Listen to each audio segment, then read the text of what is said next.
नमः सिद्धेभ्यः शुद्धात्मने नमः। नमो जनाणम, सभी को सादर शुद्धात्म वंदन। आज कार्तिक कृष्ण एकादशी का यह शुभ मंगल पावन दिवस है और हम त्रयोदशी तक के संदेश आज यहाँ पर लेंगे। तो यह जो अभी पर्वाधिराज अष्टानी का पर्व चल रहा है, ये कार्तिक माह का अष्टानिका का पर्व है।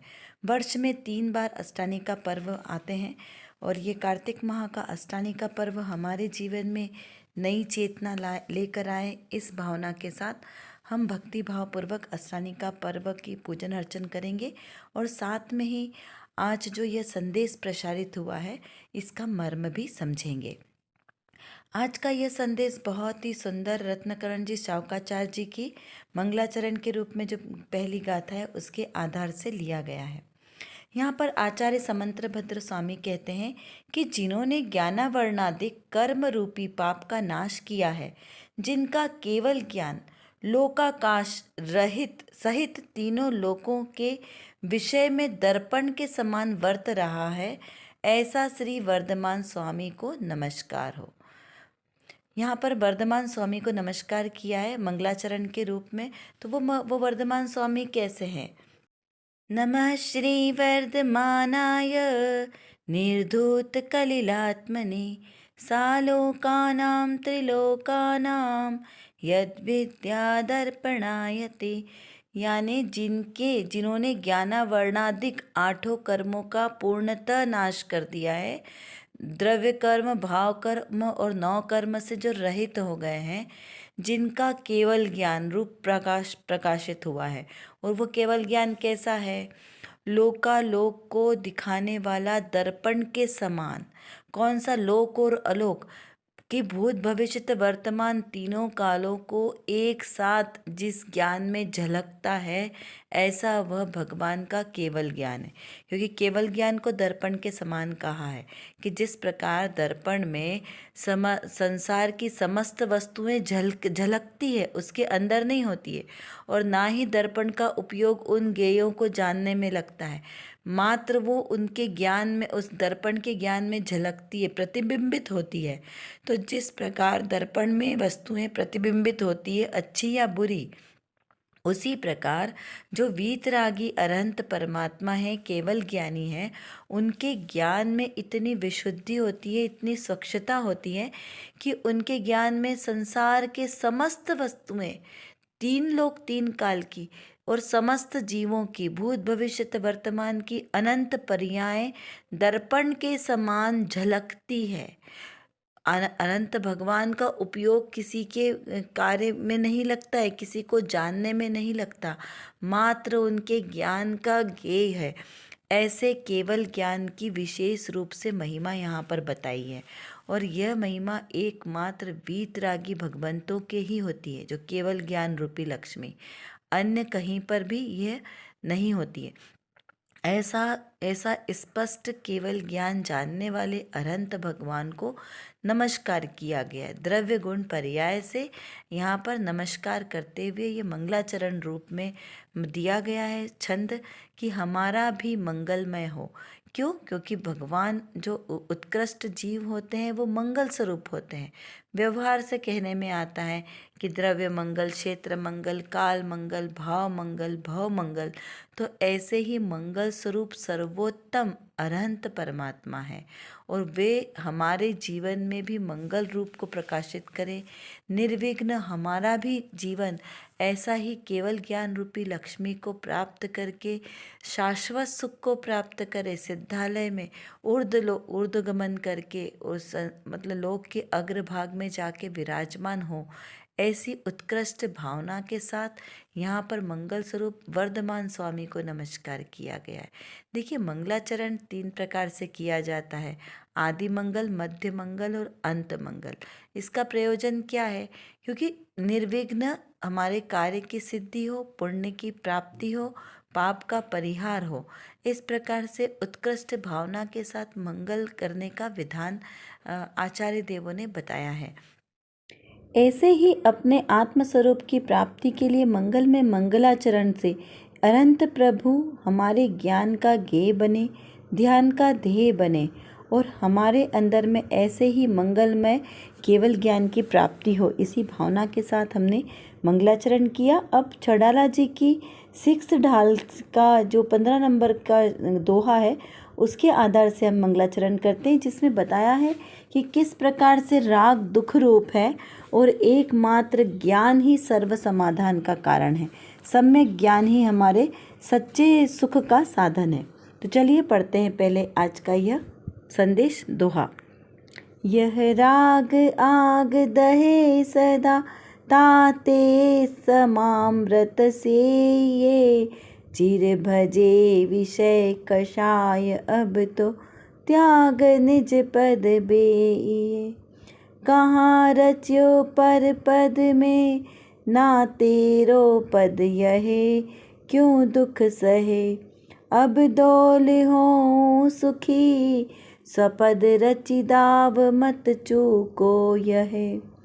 क्या बताना चाह रहे हैं यहाँ पर पंडित दौलत राम जी द्वारा रचित जो छड़ाला है, जिसे छोटा समय सार भी कहा गया है, कागर में सागर वाला ग्रंथ और समस्त जैनागम की कुंजी, यह छोटा सा लघु समय सार, इसमें समग्र जैनागम का सार समाहित है।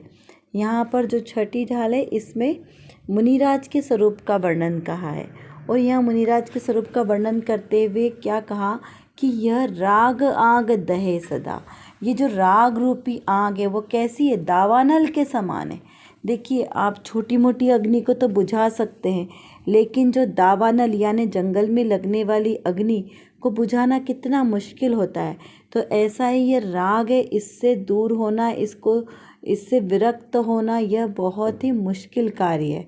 वैसे मुश्किल कार्य भी नहीं है, क्योंकि मेरा जो आत्मस्वरूप है वो तो निराग है, विराग वाला है।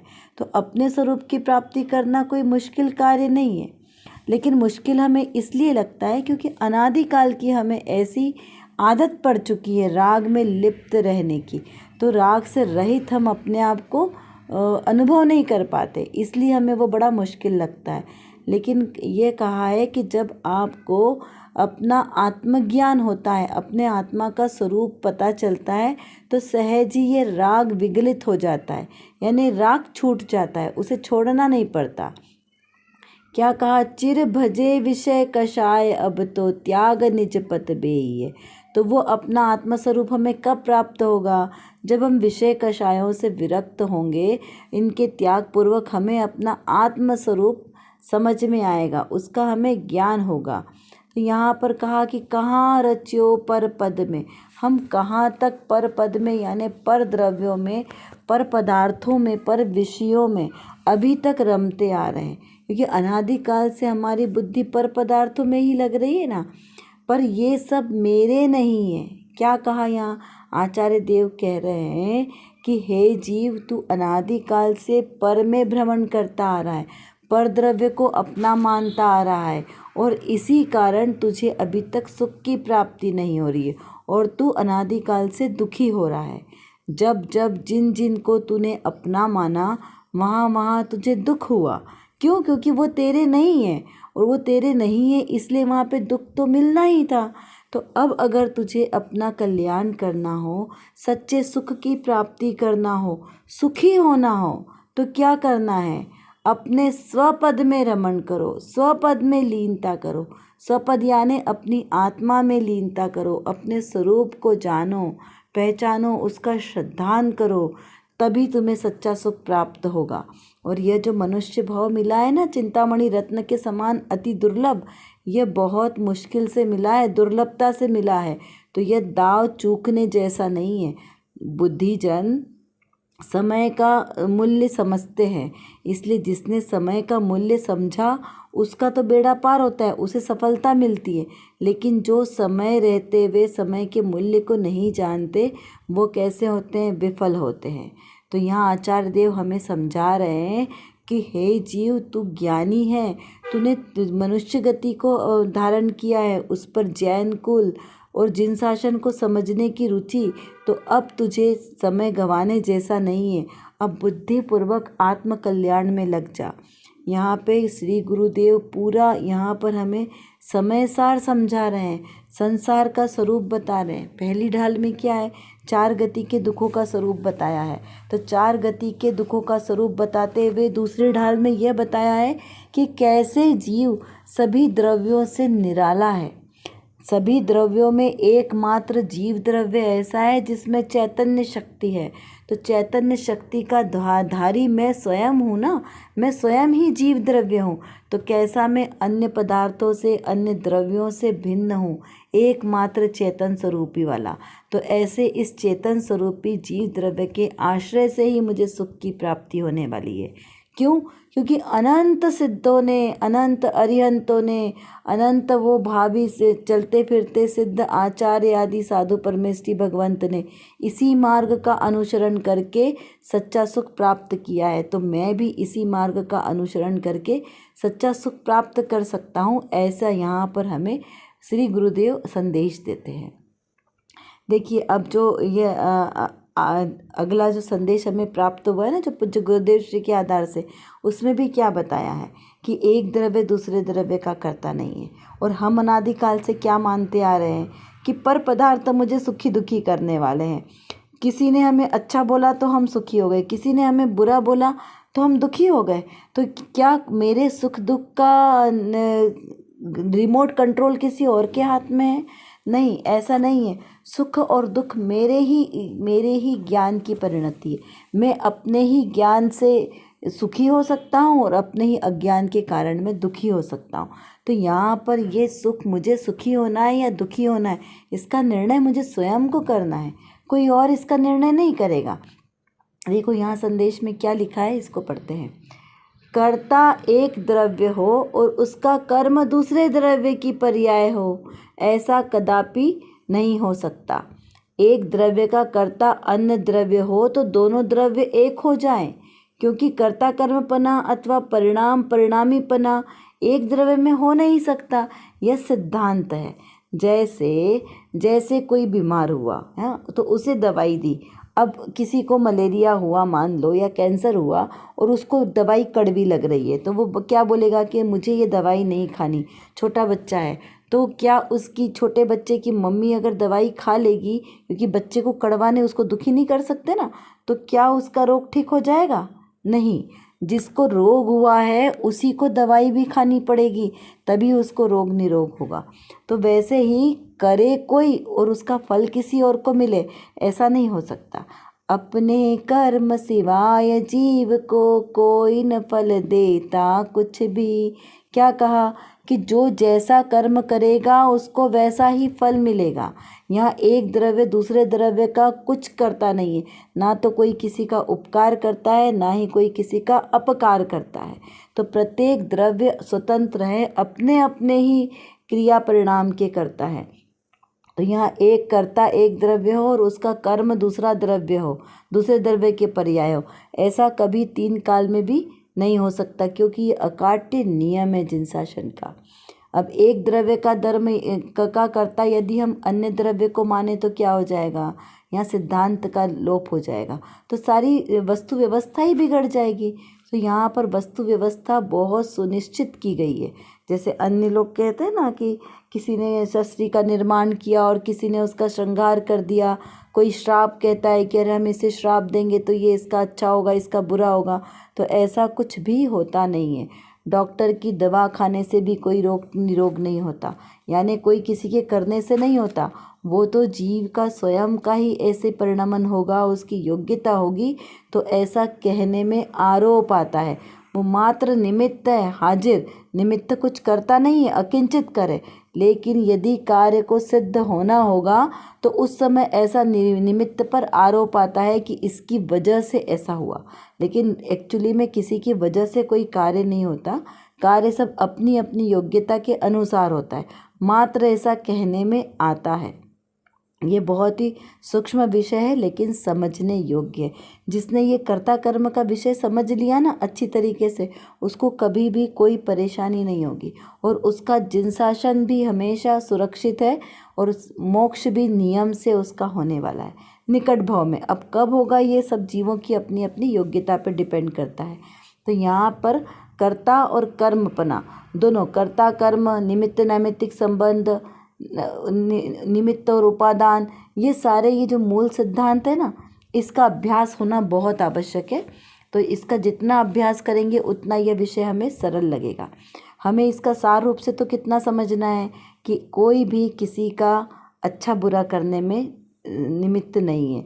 जो जीव का अच्छा या बुरा परिणाम होता है वह जीव के स्वयं के ही आश्रय से होता है, उसी के पूर्व कर्म के आश्रय से उसको अच्छा या बुरा कर्म मिलता है। इस प्रकार यहाँ पर इसको समझना है।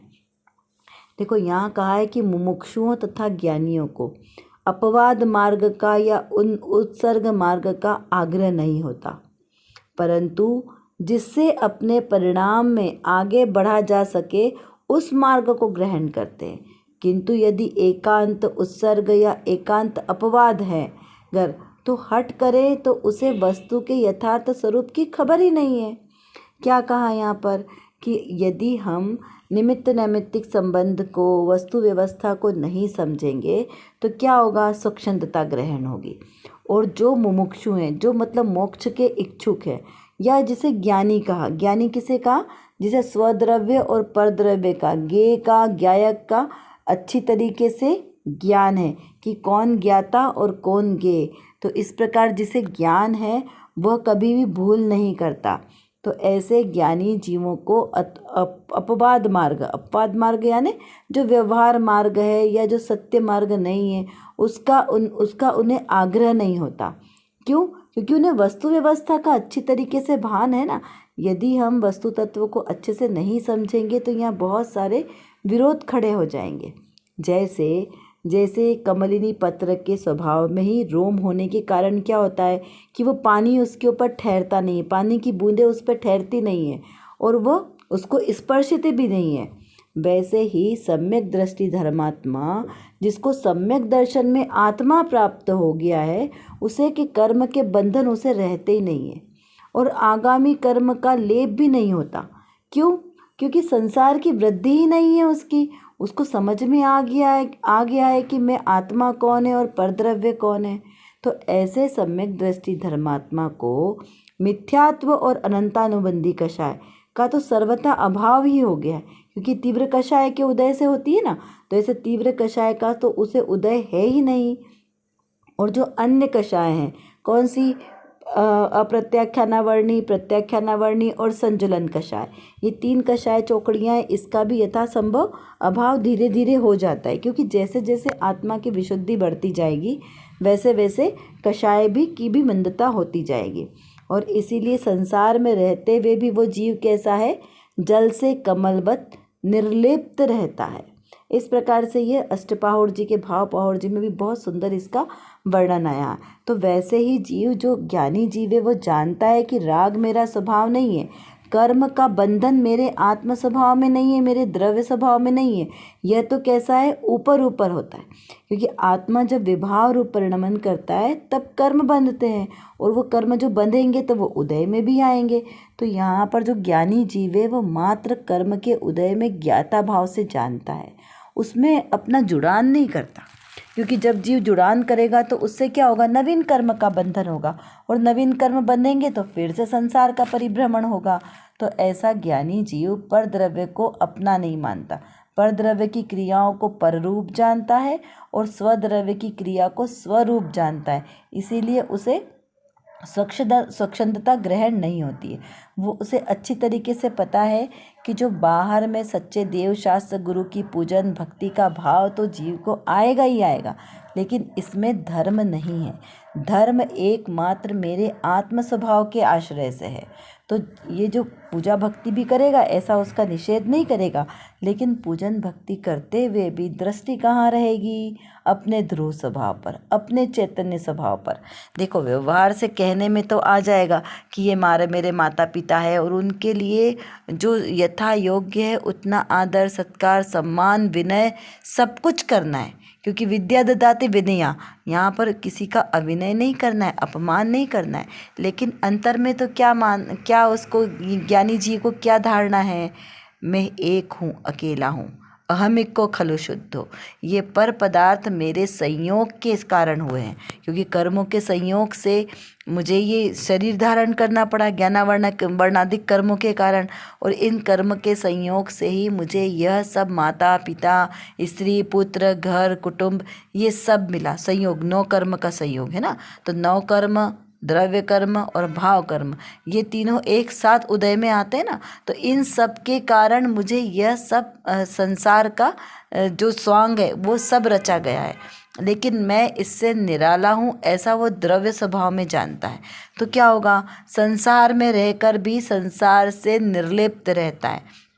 घर में ही बैरागी भरत जी, जैसे कमलिनी पत्र जल में रहकर निर्लिप्त रहता है ना, बिल्कुल वैसा ही भरत चक्रवर्ती जी का उदाहरण हमारे सामने है कि कैसे वो 6 खंड के वैभव को भोगते हुए भी कैसे थे, वो उस संसार के वैभव से विरक्त थे। तो वैसे ही ज्ञानी जीवों की परिणति ऐसे ही होती है कि संसार में रहते हुए भी घर परिवार कुटुंब का सब कुछ हमारा दायित्व का पूर्ण निर्वाह करते हुए भी उनकी दृष्टि में एकमात्र आत्मा ही झलकता है। तो वो अपने आत्म स्वरूप के आश्रय से पर पदार्थों से उनको एकत्व नहीं होता। पर पदार्थों में 4 प्रकार की जो मिथ्या बुद्धि कही है ना, पर में एकत्व करना, पर से ममत्व करना, पर में भोक्तत्व बुद्धि रखना, पर में कर्तत्व बुद्धि रखना, ये 4 प्रकार की जो मिथ्या बुद्धियाँ है ना, इससे संसार का परिभ्रमण होता है। और जो ज्ञानी जीव होते हैं वो इन 4 प्रकार की मिथ्या बुद्धियों से विरक्त होते हैं। तो हमें क्या शिक्षा मिली आज के संदेश में, हमने क्या समझा कि ये जितने भी संसार के संयोग है ये सब अशरण है, ये सब अनित्य है, ये हमेशा रहने वाले नहीं है। एकमात्र मेरा जो आत्मा है वही नित्य रहने वाला है, और वो मेरा आत्मा ही कैसा है, मुझे शरणभूत है। क्यों? क्योंकि वही मेरे आत्मा के आश्रय से ही मुझे मोक्ष सुख की प्राप्ति होने वाली है। शाश्वत सुख को प्राप्त होने वाला एकमात्र मेरा ही निःशुद्ध आत्मा है, और इसी के आश्रय से मुझे सुख मिलेगा। तो फिर क्या करना है जीव को, ये जो राग के बंधन है वो सब अपने आप ही छूट जाएंगे। हमें ऐसा टेंशन नहीं लेना है कि अनादिकाल का राग का हमारा संतति चली आ रही तो ये कैसे छूटेगी, ये सब सहज छूट जाएगी। जिस प्रकार से बरसों से किसी हवेली में अंधेरा है और यदि वहाँ पर हमें उजाला करना है तो क्या करना है, मात्र एक दीपक जलाना है। कौन सा दीपक जलाना है? ज्ञान रूपी दीपक। तो जो अनादिकाल से मेरे अंदर में मिथ्यात्व का अंधकार पसरा है उसे हटाने के लिए एकमात्र अपने ज्ञान रूपी दीपक को जलाना है, और ये सारा अंधकार मिटकर सम्यक ज्ञान प्रकट हो जाएगा। और वही सम्यक दर्शन सम्यक ज्ञान के आश्रय से सम्यक चारित्र होगा, और वही रत्नत्रय पूर्णता के साथ मुझे अपने स्वरूप को प्राप्ति कराने वाला है। इस प्रकार से हमें इसको समझना है। चलिए कुछ प्रश्नों के माध्यम से थोड़ा सा चिंतन करते हैं। भव भ्रमण का अंत लाने का उपाय क्या है और दाव चूकने जैसा क्या नहीं है, इसका विचार करें। एक बहन को कैंसर हुआ लेकिन वह दवाई नहीं लेती है, तो उसकी बेटी ले ले तो क्या कैंसर दूर हो जाएगा? विचार कीजिए। 6 डाला जी में ज्ञान को सुख का कारण बताया, तो कैसे बताया? सुख का कारण क्या है, इसका विचार करें। आगम में उपदेश आगे बढ़ने के लिए दिया जाता है, स्वच्छंदता ग्रहण करने के लिए नहीं।